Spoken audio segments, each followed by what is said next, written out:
What's going on, y'all? Micah here, and I'm back with another boxing video. And it sounds like I might have misjudged off of the original video about Hasim Rahman. I didn't realize the whole situation and all the extra little stipulations that Jake Paul had within the contract. But we're going to go ahead and get it clearer up from Hasim Rahman himself. Let's go. Let me go ahead and kill all this internet cat Jake Paul got going on for y'all. Look, I'm a bridgerweight. I campaign at bridgerweight, or otherwise known as heavyweight outside of the WBC. Now look, I signed a contract to make 200 pounds within the 3.5 weeks that I had to do it, but I couldn't do it. My body simply would not let me do it, would not let me get down to 200 pounds. But where in boxing do y'all see them canceling fights a whole week in advance? I didn't even get my last week to get down as low as I could. I told this man, it's penalties involved. Keep the purse. Keep the purse. I fight you for the $5,000 minimum. That's how much it means to me, and that's how much faith I have in knocking him out. I would have beat this man with one hand, just like I did in the gym. But let him tell it. He already beat my ass in the gym when I was 230. So if you beat me up while I was 230, what's the problem in fighting me while I'm 215? What's the problem fighting me at 210? It's clearly them not wanting to fight. It's not me pulling out the fight. It's them not wanting to fight. I never said that I didn't want this fight. And the only thing that I can conclude is that they scared. I mean, they tried to drain me down. I told them, look, I ain't gonna be able to get all the way down to cruiserweight. I mean, it was a astronomical feat in and of itself from the beginning. From the beginning, when they called me to spar him for Anderson Silva, I told them what my weight was. They knew what my weight was, and they knew I was gonna have to lose about a pound a day for 30 days in order to make 200 pounds. Now, with all that aside, still, if I wasn't able to make the weight, they knew that we had a replacement on the side the whole time. He's been doing everything I've been doing this whole camp. The Muslim boxer, Muslim Kason, who campaigns at cruiserweight, who wouldn't have to have drained himself, who could have saved the show. And Jake Paul could have fought a real boxer, but he don't want to fight a real fighter. He don't want to fight a real fight. He wanted to drain me down and fight a shell of me, which I'm not going to allow him to do. Now, they didn't move the goalposts and move the finish line closer and have me weigh in all these extra days early and then pull a plug on the fight like we don't want to fight.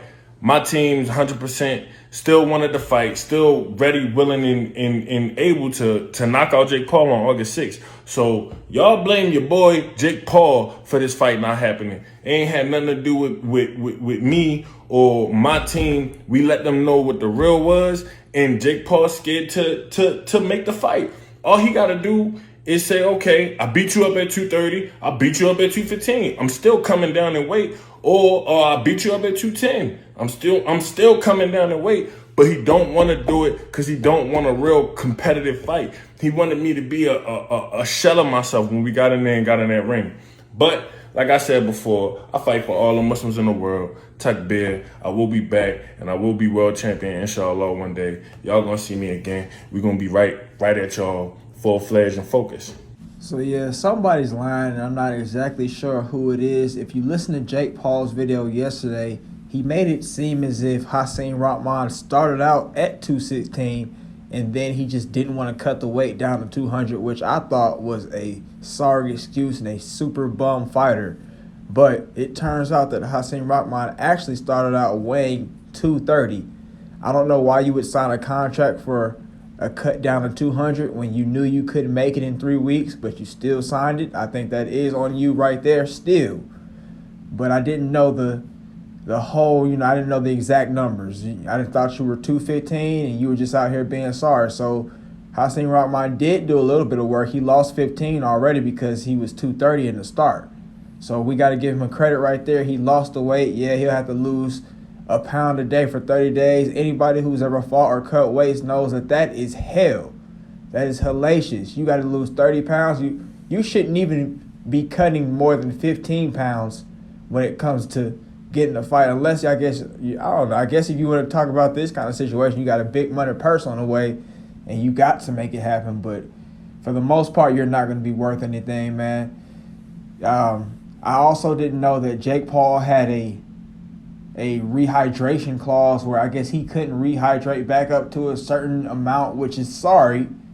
Also, we have to then think about again that if Jake Paul was supposedly beating him up in the gym at these higher weights, why not just go ahead and do it again in the real thing?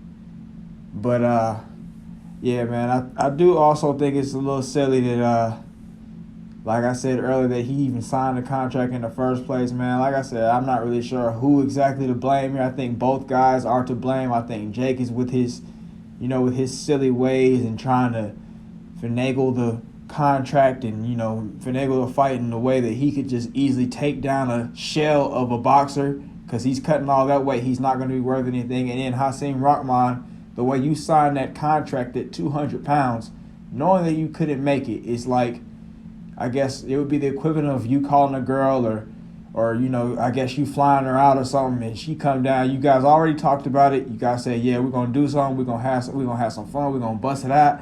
And then you come down there, you bring her down. She doesn't want to bust. It's kind of like that to me. So I think that was silly. But yeah, man. I don't know who to blame here. Let me know who you think is to blame down in the comments below, man. If you watched to this point, thanks for watching. Have a great day, and I will see you next time.